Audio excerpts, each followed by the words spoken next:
Hello दोस्तों, how are you. I hope कि आप लोग अच्छे होंगे। तो चलिए, आज हम लेकर के आए हैं ऑर्गेनिक कंपाउंड, यानी कि कार्बन से रिलेटेड जितना भी यौगिक रहेगा उसके बारे में आज से हम लोग शुरू कर रहे हैं। देखिए, सबसे पहले ऑर्गेनिक कंपाउंड किसे कहते हैं, उससे भी पहले सबसे पहले आप लोग के लिए ये है इंफॉर्मेशन कि इसको स्क्रीनशॉट कर लीजिए, क्योंकि हम पढ़ाते जाएंगे और ऊपर से मिटाते जाएंगे। अब वो जब मिटा दिए तो क्या तुम लिख पाओगे, इसलिए बीच बीच में लिखते भी चलना है और उससे पहले इसको स्क्रीनशॉट कर लीजिए। चलिए अब देखते हैं हम लोग। सबसे पहले कार्बनिक यौगिक कहते किसको है, ठीक है। देखिए, कार्बनिक यौगिक, कार्बनिक मतलब कार्बन से रिलेटेड यौगिक। ये कार्बन का एटॉमिक नंबर कितना, तो 6 है। कार्बन का एटॉमिक नंबर कितना, तो 6 है। अच्छा, इसका इलेक्ट्रॉनिक कॉन्फ़िगरेशन यानी इलेक्ट्रॉनिक विन्यास जब निकालेंगे तो देखिए इसका 2 4 2 8 8 करके निकालते थे ना, 20 रहता था तो 2 8 8 ऐसे निकालते थे। तो उसमें 6 का जब निकालेंगे तो 2 और 4 आया। अच्छा, आउटर मोस्ट सेल में यानी कि अंतिम कक्षा में कितना इलेक्ट्रॉन बचा, 4। यानी कह सकते हैं कि कार्बन का कितना लास्ट में 4 गो इलेक्ट्रॉन बचा, यानी कि इसका वैलेंसी यानी कि संयोजकता और संयोजी इलेक्ट्रॉन दोनों के दोनों इसका 4 हो जाएगा। यानी कि देखिए, इसका लास्ट में 4 दिखा ना, यानी कि वैलेंसी 4 दिखा ना, तो इसका बॉन्ड कितना होगा, ये 4 के साथ कार्बन हमेशा 4 बॉन्ड बनाता है अपने साथ। हो सके ये कार्बन, देखिए कार्बन ऐसा है तो कार्बन अपने साथ 1 2 3 4 ऐसे 4 बॉन्ड बनाएगा, ठीक है। अब देखिए, वो तो हो गया कार्बन के बारे में, थोड़ा और जानेंगे डिटेल में, लेकिन थोड़ा सा बोर्ड फ्रेश होने दीजिए, इसके बाद जानेंगे। देखिए, अब देखिए ऑर्गेनिक कंपाउंड कहते किसको है, तो देखिए जितना भी यौगिक है जो कार्बन से जुड़ा हुआ है उसको ऑर्गेनिक कंपाउंड कहेंगे। लेकिन इसमें एक्सेप्शन क्या है, कार्बोनेट का फॉर्मूला होता है CO3। जैसे कैल्शियम कार्बोनेट तो CaCO3, कभी कार यहां हो जाएगा CaCO3। तो देखिए यहां भी तो कार्बन आप लोग को दिख जा रहा है, लेकिन ये ऑर्गेनिक कंपाउंड में नहीं आता है। जहां भी आपको दिख जा कार्बोनेट यानी कि CO3, बाइकार्बोनेट यानी कि HCO3, बाइकार्बोनेट का HCO3, जैसे ही बाई लग जाए ना, बाई जिसमें भी लग जाए समझ लीजिएगा ना कि उसके पहले हाइड्रोजन को लगा रहा है, ठीक है। और हाइड्रोजन के बारे में बताए ही थे कि बेचारा हाइड्रोजन जो है ना, हाइड्रोजन की इतना सारा उपाधि मिला है कह नहीं सकते।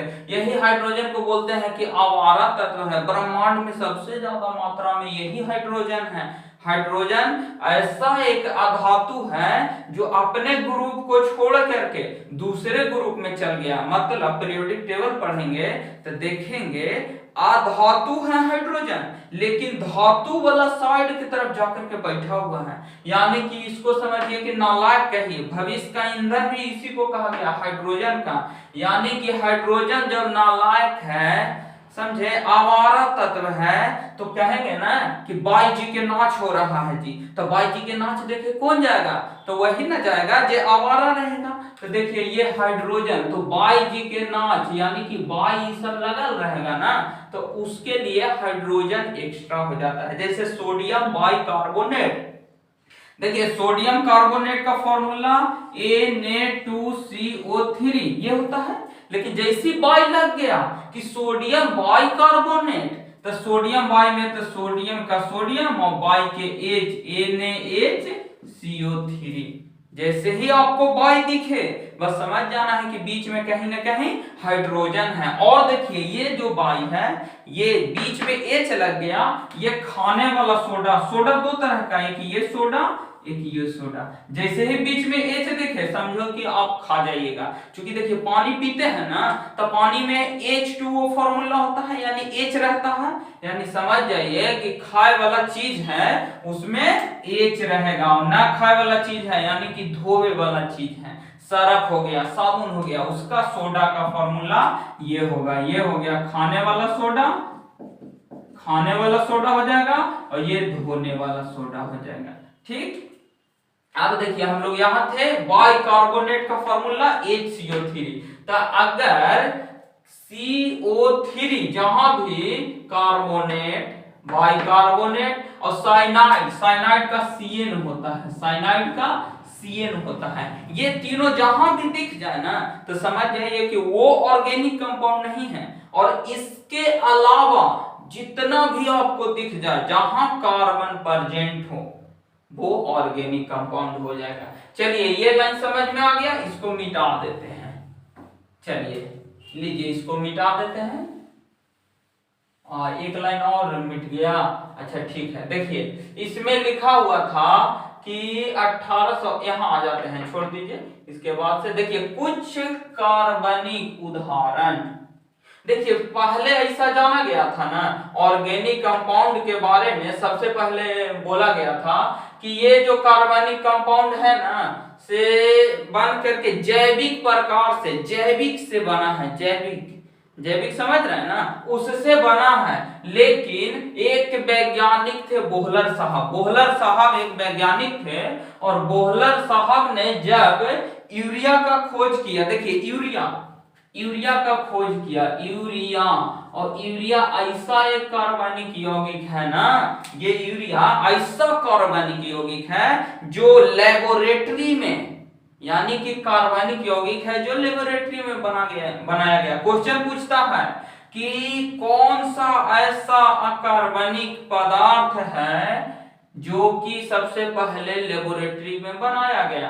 तो जब ये कार्बनिक यौगिक यूरिया का बनाए बोहलर साहब ने, तब के बाद से ऐसा कहे जाने लगा कि कार्बनिक यौगिक अब खाली जैविक पे निर्भर नहीं है, सिर्फ जैविक से नहीं बनता है, यानी कि पेड़ पौधा गला सड़ा ये सब से खाली नहीं बनता है, बल्कि हम लोग लेबोरेटरी में भी बना सकते हैं इस यूरिया को, इस यूरिया को नहीं, पूरा कार्बनिक कंपाउंड को। अच्छा यूरिया का फॉर्मूला बताइए। देखिए यूरिया का फॉर्मूला होता है, देखिए अगर याद नहीं ना रहता है, देखिए पहले लिख देते हैं NH2 दो को लिख दीजिए और बीच में CO कर दीजिए। अगर याद नहीं रहे तो आप ध्यान दीजिएगा कि लिख देना है national highway 2 NH2, national highway 2, इधर नेशनल हाईवे 2, उधर नेशनल हाईवे 2। अब बताओ दो को नेशनल हाईवे 2 रहेगा तो उसको कुछ से जोड़ेंगे ना, तो जोड़ेंगे तो क्या चीज से, यहाँ CO से C देना है, पकड़ के जोड़िए नहीं, आप C दीजिए। ठीक, तो यूरिया का फॉर्मूला हो गया NH2CO NH2, ये हो गया यूरिया का फॉर्मूला। सबसे ज्यादा नाइट्रोजन होता है यूरिया में, परसेंटेज निकालना जब सिखाएंगे तो देखिएगा कि नाइट्रोजन कितना परसेंट होता है यूरिया में यहाँ पे। ठीक, अब देखिए ये वाला भी हो गया, अब ये मिटा देते हैं। चलिए अब देखिए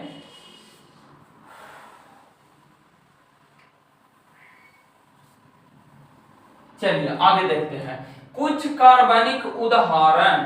देखिए कुछ कार्बनिक उदाहरण में जैसे भोजन, कपड़ा, दवा, कृषि और युद्ध के सामान। देखिए अब भोजन में कौन कौन सा कार्बनिक आएगा, कपड़ा में कौन कौन सा आएगा, तो कपड़ा में सूती वस्त्र ये सब जो है ना कार्बनिक यौगिक के इस्तेमाल से ही बना जाता है। बहुत सारा दवा में भी यूज होता है इसका, साइनाइड वगैरह इस तरह का बहुत सारा दवा जो बनता है ना वो कार्बनिक यौगिक रहता है। भोजन में हम लोग जैसे चीनी खाते हैं, ग्लूकोज खाते हैं ना चीनी, तो देखिए चीनी का फॉर्मूला होता है C12H22O11, ये चीनी का फॉर्मूला है, चीनी, और चीनी से थोड़ा सा कम मीठा होगा ग्लूकोज, ग्लूकोज।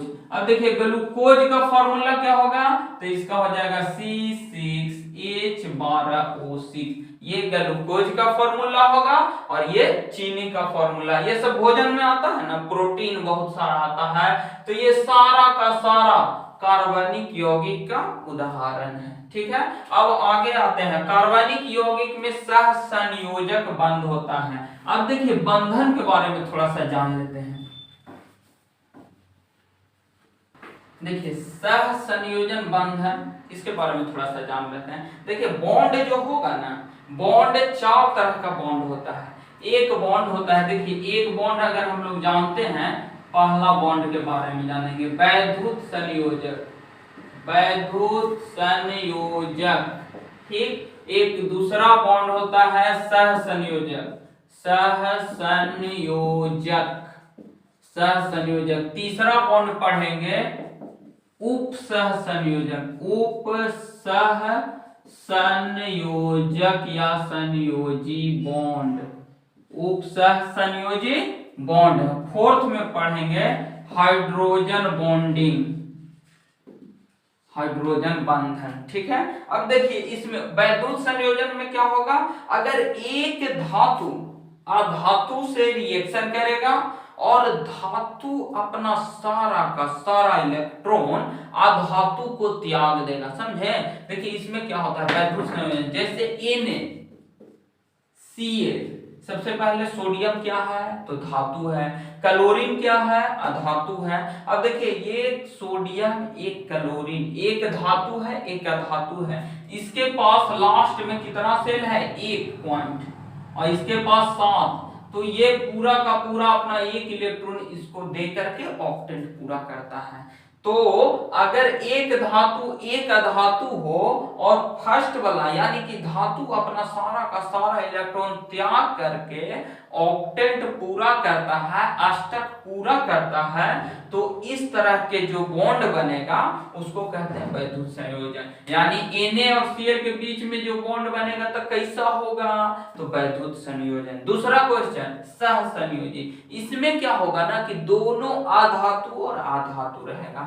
जैसे Cl है और Cl है तो बीच में जो बॉन्ड बना ये O है, बीच में जो बॉन्ड बना तो इस बॉन्ड को कहते हैं, इसमें जो बॉन्ड बनता है जैसा भी बॉन्ड बने सिंगल डबल ट्रिपल वो अलग बात है, वो बाद में बॉन्ड के बारे में पढ़ेंगे कि कहां सिंगल बॉन्ड कहां डबल बॉन्ड कहां ट्रिपल बॉन्ड। लेकिन यहां जो है ना अधातु अधातु दोनों दिख रहा है, अधातु है तो अधातु के बीच में जो बॉन्ड बनता है उसको कहते हैं सह संयोजी बंधन। अगला है उप सह संयोजी बंधन। उप सह संयोजी बंधन में है ना जैसे NH3 हो गया H2O हो गया, तो देखिए कुछ उप सह संयोजी बोल रहा है ना, यानी कि सह संयोजी नहीं, पूरा पूरा नहीं, उसका आधा, यानी कि मेन आदमी अगर सामने खड़ा है तो उसका बात नहीं कर रहा, उसका जो बगल वाला में उप है उसका बगल में देखते हैं कोई आगे आगे चल रहा है और अपना बॉडीगार्ड लेकर के चल रहा है, तो वो जो पीछे बॉडीगार्ड हुआ यानी कि हमारा हम हेड है, हमारा जो उप हुआ, हमारा जो पीछे में खड़ा व्यक्ति है उसका बात कर रहा है, यानी कि NH3 का बात नहीं कर रहा है। NH3 से फॉर्मूला कभी कभी आपको NH4 और ऊपर में प्लस इस टाइप का दिख जाएगा। H2O है तो H2O नहीं H3O दिख जाएगा यहाँ पे प्लस, इस तरह का फॉर्मूला जहां भी आपको दिखे प्लस माइनस कुछ भी लगा हुआ दिखे वो सारा का सारा उप सह संयोजी बंधन होगा। ठीक, अब हाइड्रोजन बॉन्डिंग कहां होगा तो देखिए हाइड्रोजन जो है ना फोन करेगा, क्या करेगा फोन, ऐसे याद रखिए हाइड्रोजन FON फोन करेगा। ठीक, क्या करेगा फोन करेगा। देखिए कैसे HF पहला बॉन्ड बनाएगा HF के साथ यानी HF, दूसरा बॉन्ड बनाएगा HO के साथ यानी कि H2O बनाते थे, तीसरा हो जाएगा HN यानी कि NH3 बनाते थे। ये तीनों जो बॉन्ड है हाइड्रोजन बॉन्डिंग। और एक और होता है वैन वाल फोर्स, वैन वाल बॉन्डिंग जो बहुत कमजोर होता है, वो गैस गैस के बीच में लगता है। अब देखिए फिर से एक बार समझते हैं, थोड़ा सा हम लोग जनरल लाइफ में घुस करके थोड़ा सा पढ़ते हैं। देखिए वैद्युत संयोजक बंधन किसके किसके बीच में होगा? तो देखिए वैद्युत का बात कर रहा है, विद्युत का बात कर रहा है। अच्छा विद्युत क्या करता है? अपने में खींचता है ना, तो यानी लोह चुंबक जैसा। तो लोह चुंबक कैसे होगा? तो लड़का लड़की के बीच में होगा। और लड़का को यहाँ माना, लड़की को माना गया है धातु, और लड़का को अधातु हम लोग मान के चल रहे हैं। तो क्या होता है कि देखिए जब लड़की की शादी होता है तो लड़की अपना पूरा परिवार को छोड़ छाड़ के लड़का के घर में जाती है। तो देखिए यहाँ भी सोडियम जो लड़की है अपना सारा परिवार को छोड़ करके सोडियम क्लोरीन के घर में यानी लड़का के घर में चली जाएगी। तो जब एक लड़का एक लड़की जब मिलता है यानी कि धातु और अधातु मिलता है तो बीच में वैद्युत संयोजक बंधन बनेगा। और देखिए सह संयोजन, सह संयोजन मतलब कि दोनों गोई मिल गया। जैसे एक लड़का है या लड़की है, कुछ भी रखिए, तो लड़की का बात नहीं कर रहा, उसका दोस्त, अगर वो लड़की लड़की मिल गया ठीक, तो वो दोनों आपस में दोस्त रहेगा ना।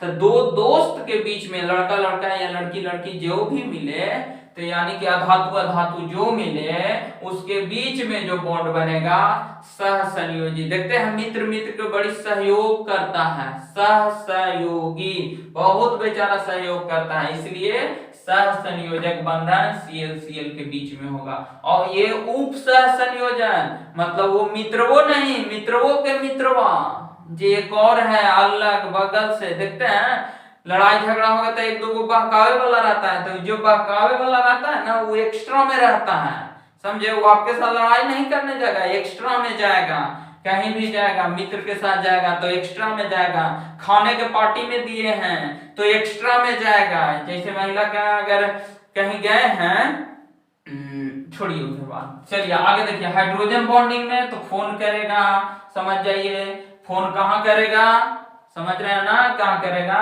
तो देखिए FON यानी F से HF बनेगा, HO से H2O बनेगा। और HF जो है ना, यही HF जो है शीशा उषा पे लिखने का काम करता है ना, वो यही HF है। चलिए अब ये हो गया सह संयोजन बंधन। कार्बनिक यौगिक जो है इसमें सह संयोजन बंधन होता है। अब आगे बढ़ रहे हैं,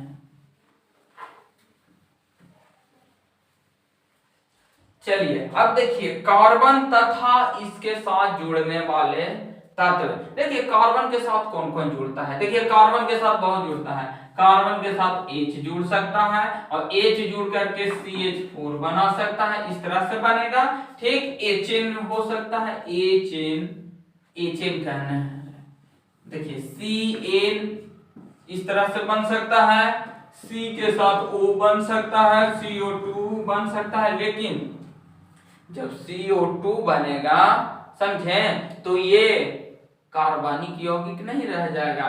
ऑक्सीजन कार्बन के साथ जब जुड़ेगा ऐसे बॉन्ड में C और N अलग अलग बॉन्ड, तब जा करके यहाँ कार्बनिक यौगिक बोल सकते हैं। या कार्बन के साथ या डबल या सिंगल बॉन्ड में ऑक्सीजन जुड़ेगा तब बोल सकते हैं इसको कार्बनिक बॉन्ड। कार्बन के साथ सल्फर अगर जुड़ेगा तब बोल सकते हैं कार्बनिक कंपाउंड। और हैलोजन, हैलोजन के बारे में तो जान ही रहे हैं, हैलोजन ग्रुप क्या है? हैलोजन ग्रुप में आता है, देखिए जैसे ही आपको हैलोजन का बात करें ना, हैलोजन ठीक, हैलोजन में आपको आना चाहिए फ्लोरीन, क्लोरीन, ब्रोमीन, आयोडीन का बात आना चाहिए। कहाँ आना चाहिए? फ्लोरीन, क्लोरीन, ब्रोमीन और आयोडीन का बात आना चाहिए, ठीक है। अब देखिए आगे चलते हैं और देखिए F से क्या होता है? फ्लोरीन, F से फ्लोरीन होता है और Cl से क्लोरीन होता है। देखिए F जहां भी दिखे ना तो फ्लोरो, फ्लोरो बोलिए, Cl से क्लोरो बोलिए, Br से ब्रोमो बोलिए, I से आयोडो बोलिए, आयोडो। ये है हैलोजन ग्रुप। अब हैलोजन ग्रुप कौन सा ग्रुप का तत्व है? तो देखिए 18 ग्रुप सबसे लास्ट वाला जो है ना पीरियोडिक टेबल में, उसको कहते हैं अकीरिय गैस, ठीक। और उससे जस्ट एक पहले समझे। 17 नंबर में, 17 नंबर पे पहला दूसरा ऐसे 17 नंबर पे जब पीरियोडिक टेबल में पहुंचिएगा तो वही है हैलोजन ग्रुप, ठीक है। और ये हैलोजन ग्रुप का जब नाम देना होगा कार्बन के साथ जब भी जुड़ेगा तो ये अपना हैलोजन ग्रुप जो है ना अपना अस्तित्व को सबसे पहले रखता है। जैसे कार्बन के साथ जोड़िएगा ना तो ऐसे होगा, जैसे देखिए मीथेन है, देखिए मीथेन है CH4 और इसमें Cl जोड़ना है तो एक हाइड्रोजन हटा करके Cl जोड़ते हैं। तो देखिए इसका नाम अगर देंगे तो नाम हो जाएगा पहले क्लोरो और एक कार्बन मतलब मीथेन, क्लोरो मीथेन, इसका नाम हो जाएगा क्लोरो मीथेन, ठीक है। अब देखिए ये हो गया, ये जान गए। अब इसके बाद थोड़ा सा आते हैं, हाँ देखिए CH4 का आकृति कैसा होगा तो सम चतुष्फलकीय, देखिए आकृति बना रहे हैं, देखिए कार्बन है, हाइड्रोजन 4 को जुड़ा हुआ है, इधर इधर इधर एक हाइड्रोजन एक हाइड्रोजन एक हाइड्रोजन। देखिए ये जो फिगर बन रहा है ना, अगर इसको डॉट डॉट लाइन से देखिए ऐसा ऐसा अगर फिगर बनाते हैं तो देखिए कैसा फिगर दिख रहा है। सम मतलब चारों से बराबर है, ये वाला सब बराबर है, चारों लाइन, और ये चारों लाइन बराबर है, ये चारों बॉन्ड बराबर है, और ये बना रहा है सम मतलब बराबर चतुष्फलकीय। और इसके बीच का जो एंगल होगा वो होगा 109 डिग्री 28 मिनट।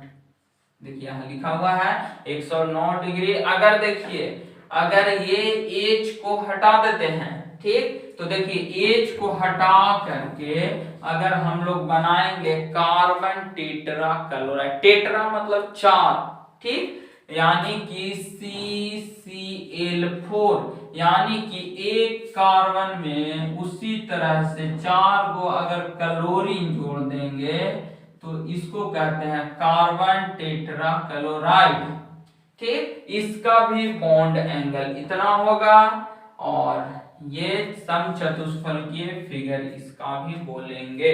चलिए अब कार्बनिक बंध के बारे में जानते हैं।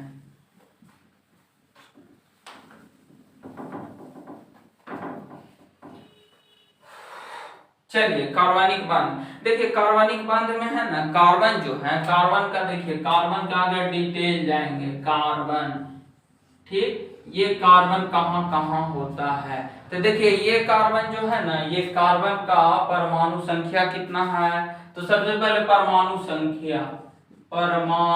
संख्या 6 है, ठीक है। इलेक्ट्रॉनिक विन्यास निकालेंगे तो पता चलेगा कि 2 और 4 है, यानी कि इसका अगर संयोजकता या संयोजी इलेक्ट्रॉन आ जाए, संयोजी इलेक्ट्रॉन, तो सबसे लास्ट वाला हो जाता है 4 हो जाएगा।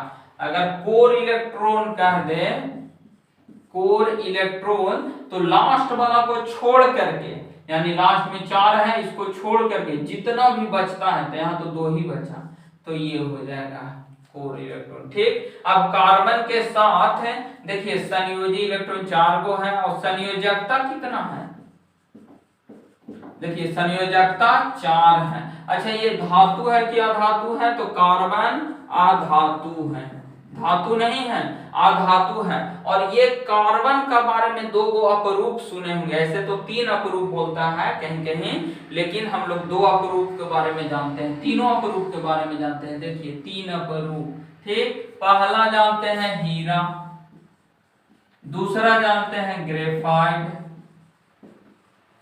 तीसरा है फ्लोरीन, ठीक है। पहला है हीरा, दूसरा है ग्रेफाइट, तीसरा है फ्लोरीन। अब ये तीनों के डिफिनेशन अगर बोल दे कि हीरा क्या है, हीरा को कैसा फिगर है, तो ये सारा का सारा बताना है। अब देखिए कहां से करेंट तीनों में से किससे फॉलो करता है, शेप कैसा है, तो देखिए फ्लोरीन जो है ना ये फुटबॉल का आकार का होता है, ये फुटबॉल जैसा होता है फ्लोरीन, ठीक है। और ग्रेफाइट एक, ये दोनों में एक होता है षटकोणीय और एक होता है चतुष्फलकीय। जो हीरा है ना आपका ये होता है चतुष्फलकीय, चतुष्फलकीय, चतुष्फलकीय ये होता है हीरा जो है षटकोणीय, षटकोणीय हीरा है, चतुष्फलकीय, ग्रेफाइट है, षटकोणीय, फ्लोरीन है, sphere, football, just like football, football देखे ना वैसे, ये दोनों ठीक है, हीरा का चतुष्फलकीय, ग्रेफाइट का षटकोणीय। चलिए देख लीजिएगा, अगर ये दोनों अलग होगा, इसका ये होगा, अगर इसका ये होगा तो सुधार लीजिएगा। ऐसे हमको लग रहा है यही है, थोड़ा सा कंफ्यूजन हो जाता है कभी कभी, हीरा का चतुष्फलकीय, ग्रेफाइट, हमको लग रहा है यही सही है। ऐसे देख लीजिएगा आप लोग, नहीं तो हम भी देख लेंगे, अगर ये गलत होगा ना तो कमेंट में लिख देंगे, ठीक है। चलिए आगे आते हैं। हाँ, ये तो कार्बन के बारे में। अब देखिए हीरा, देखिए बेचारा हीरा और ग्रेफाइट में तुलना कीजिए, फ्लोरीन एकदम अलग है, ये शेप साइज सब कुछ में अलग है, ये दोनों में हमेशा पूछते रहता है कि दोनों में डिफरेंस बताइए। देखिए हीरा, हीरा कितना महंगा है, देखेला नहीं मिलता है, छुए के लिए नहीं मिलता है जी, बहुत कठोर है, सोच लीजिए। और ग्रेफाइट एकदम सस्ता है, आसानी से मिल जाएगा, समझे। तो इसमें कुछ गुण होगा तब ना। ये पेंसिल देखे है ना, पेंसिल में जो अंदर ब्लैक वाला भाग रहता है जिससे लिखते हैं, वो पेंसिल के अंदर ग्रेफाइट होता है। और हीरा तो जान ही रहे हैं आभूषण बनाने में होता है, मोबाइले पे देखे होंगे, रियल में जो देख लिए समझ लीजिए कि उनका नैया पार हो गया है, समझ लीजिए कि वो करोड़पति हो गए हैं, तब हीरा उनको मिल गया है। हीरा मिल जाए समझ जाइए कि आप एकदम अच्छे स्थिति में आ चुके हैं। अब देखिए हीरा जो है ना, कुछ तो गुण होगा तब ना। तो देखिए हीरा जो है इससे करंट फ्लो नहीं करता है, हीरा लाइए इधर, करंट सटाइए दूसरा साइड में आप छुइए, कोई फर्क नहीं पड़ेगा। लेकिन यही ग्रेफाइट देखिए बेचारा सस्ता है, लेकिन इससे करंट फ्लो करता है।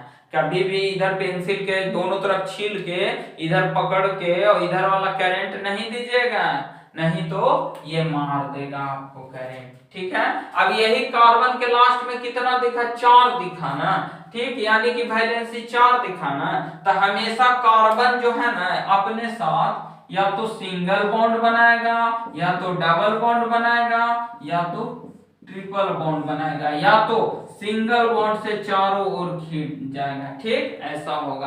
देखिए कितना तरह का बॉन्ड, सिंगल बॉन्ड, ठीक, यहाँ डबल बॉन्ड, एक जगह जैसे कार्बन कार्बन के बीच बनाया था, एक जगह डबल बॉन्ड बना दिया, ट्रिपल बॉन्ड भी बना सकता है, यही 3 बॉन्ड होता है, single bond, double bond, triple bond, ये होता है। अच्छा, डिग्री कभी कभी पूछ देता है, कार्बन के बंधन, तो कार्बन के बंधन 4 बॉन्ड, अगर कार्बन अकेला अकेला किसी के साथ बंधन बना रहा है तो 4 को अपना साइड में पूरा हो जाना चाहिए, यही कहता है, ठीक। अब देखिए यहां तक हो गया है, इतना क्लीन कर देते हैं।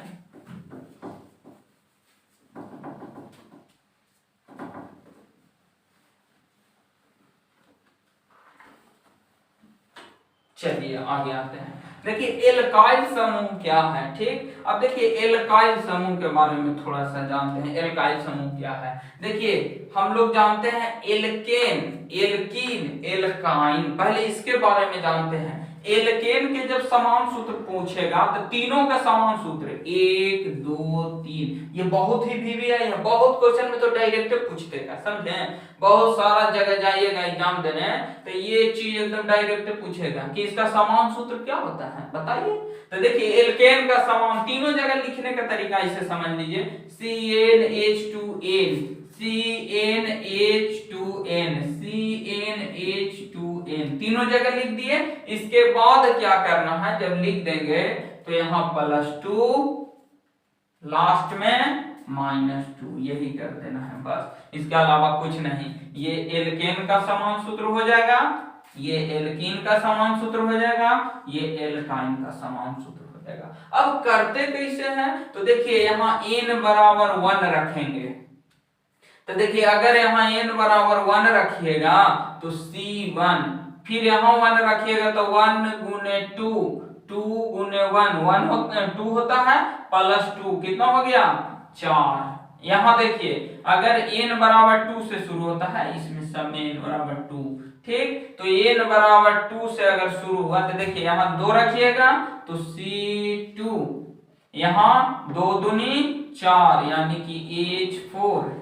यहाँ देखिए C2, फिर 2 दूनी 4 में से 2 गया तो H2 बच गया। ठीक, इसी तरह से हम लोग देखें कि इसमें क्या हो रहा है, दुगना से 2 बढ़ जा रहा है। कार्बन 1 था तो दुगना 2 हुआ और 2 बढ़ गया। यहाँ सिर्फ दुगना हो रहा था, यहाँ दुगना से कम जा रहा था। अगर यहाँ पे C2 रहता तो दुगना से 2 बढ़ जाता, 2 दूनी 4 और 2 6।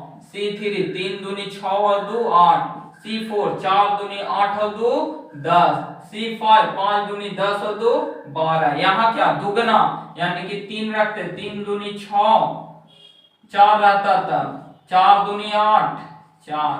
अगर 5 रहता था तो 5 दूनी 10, 6 रहता था 6 दूनी 12। यहाँ देखिए 2 कम जाएगा तो देखिए 2 हो गया 3 वाला, देखिए 3 दूनी 6 में से 2 गया तो 4, 4 दूनी 8 में से 2 गया तो 6, 5 दूनी 10 में से 2 गया तो 8, 6 दूनी 12 में से 2 गया तो 10। अब देखिए नाम कैसे होगा इसका, मीथेन, एल्केन है ना, यानी कि लास्ट में केन करके आ रहा है, ANE आ रहा है लास्ट में, इसका ENE आ रहा है लास्ट में, इसका YNE आ रहा है लास्ट में। ठीक, इंग्लिश में हो गया। अब हिंदी में देखिए, केन करके आ रहा है एन, इसका एन आ रहा है मीथेन मीथेन, इसके इन करके आ रहा है इन मीथिन इथिन प्रोपीन, इसका आइन करके आ रहा है आइन मिथाइन इथाइन। अब देखिए मिथाइन नहीं होगा इसमें, और इसमें जो है ना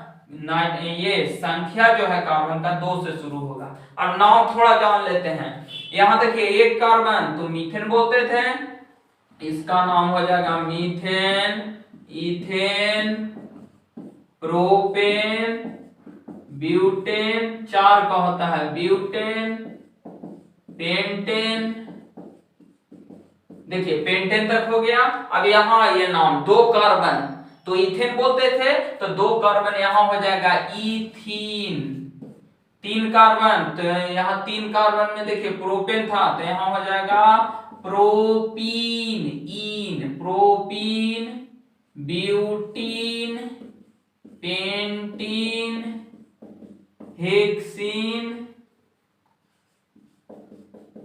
हेक्सीन, ये हो जाएगा। और इसका YNE करके आ जाएगा, जैसे इसका 2 कार्बन है ना, देखिए क्या क्या आ जाएगा, 2 कार्बन तो इथाइन, प्रोपाइन, ब्यूटाइन, पेंटाइन, इसके बाद हो जाएगा हेक्साइन, ये हो जाएगा। ठीक है, अब देखिए ये हो गया, ये हो गया, वो हो गया, सबसे पहले जनरल फॉर्मूला हो गया। अब देखिए यहाँ एल्काइल ग्रुप किसे कहते हैं। अब देखिए मीथेन, इथेन, प्रोपेन में अगर कुछ जोड़ना हो तो एक हाइड्रोजन हटा देते हैं, और हटाने के बाद यानी कि जहां आपको दिख जाए CH, यहां देखिए नीचे ही से चलते हैं, CH3 इसको बोलते हैं मिथाइल, C2H 2 दूनी 4, कितना होना चाहिए था 6, लेकिन एक हाइड्रोजन कम है तो इसको बोलेंगे इथाइल, इसको बोलेंगे मीथेन इथेन प्रोपेन यानी प्रोपाइल। ऐसे ही चलते रहेगा, डॉट डॉट ऊपर तक जाएगा 10 तक। इसको बोलेंगे एल्काइल ग्रुप, ये हो गया एल्केन ग्रुप, ये हो गया एल्कीन ग्रुप, और ये हो गया एल्काइन ग्रुप। जनरल फॉर्मूला पूछे तो देखिए एल्केन का ये, एल्कीन का ये, एल्काइन का, यही 3 का पूछता है, इसका नहीं। ऐसे आप बनाइएगा तो बना सकते हैं, दुगना से एक काम कर देना है, CnH2n-1 कर सकते हैं, लेकिन इसका नहीं, ये तीनों का जनरल फॉर्मूला पूछता है। चलिए यहां तक हो गया, इस तक हो गया, यहां से मिटा देते हैं।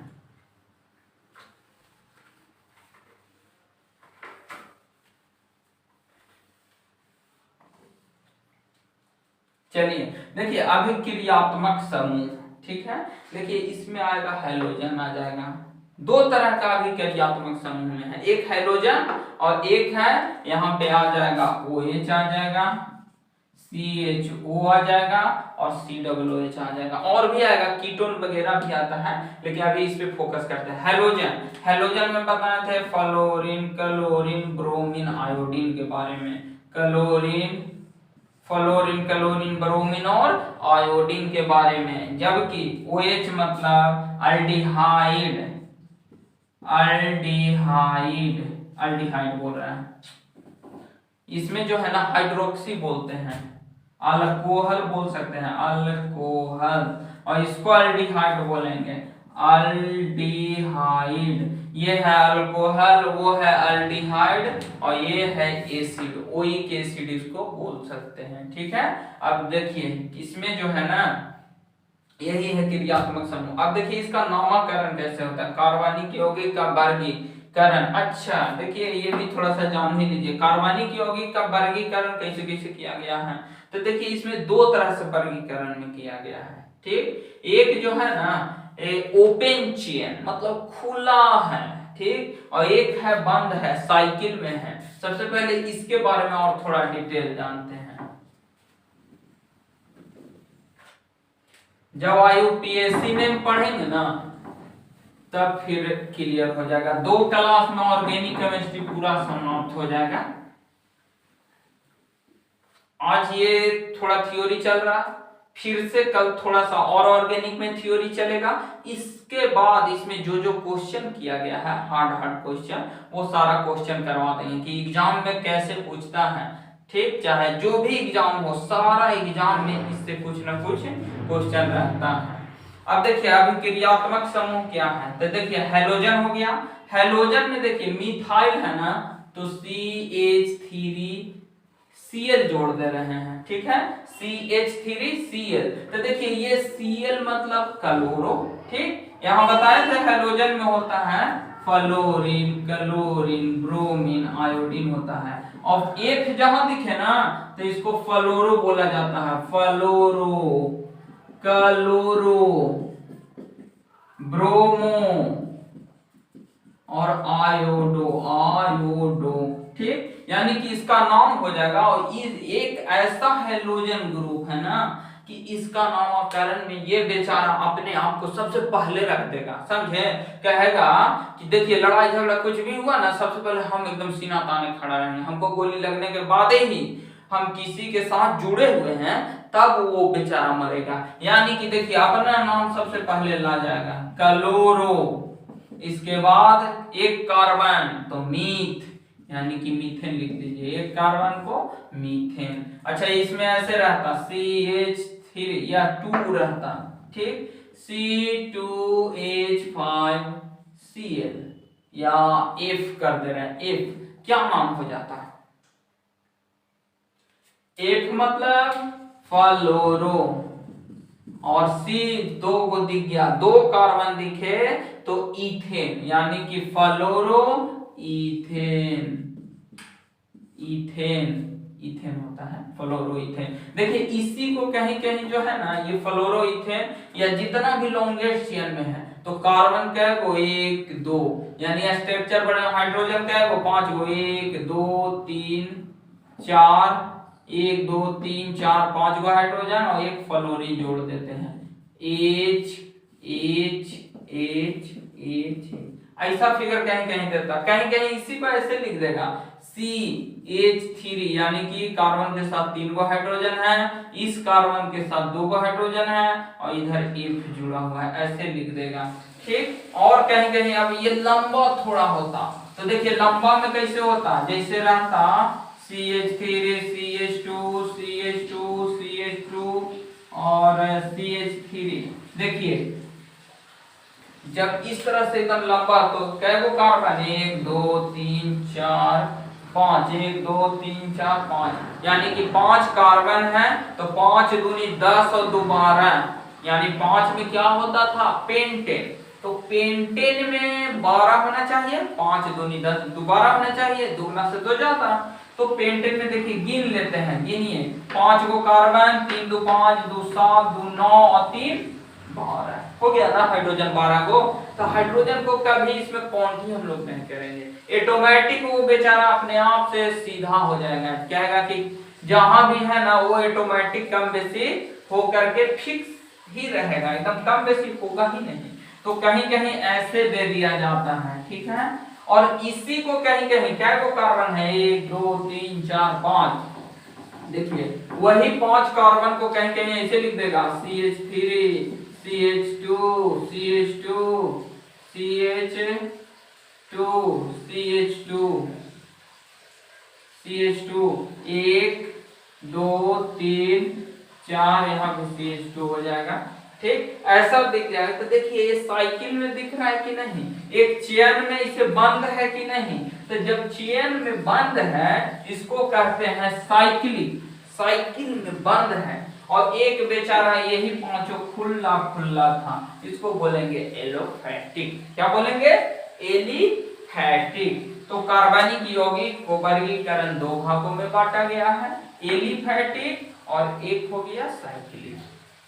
देखिए अब साइक्लिक हो गया, अब इसी को अगला क्लास में हम लोग यहाँ से आगे करेंगे और IUPAC नेम बनाना सीखेंगे, रिएक्शन कैसे करता है ये सारा सीखेंगे। चलिए आज के लिए बस इतना ही।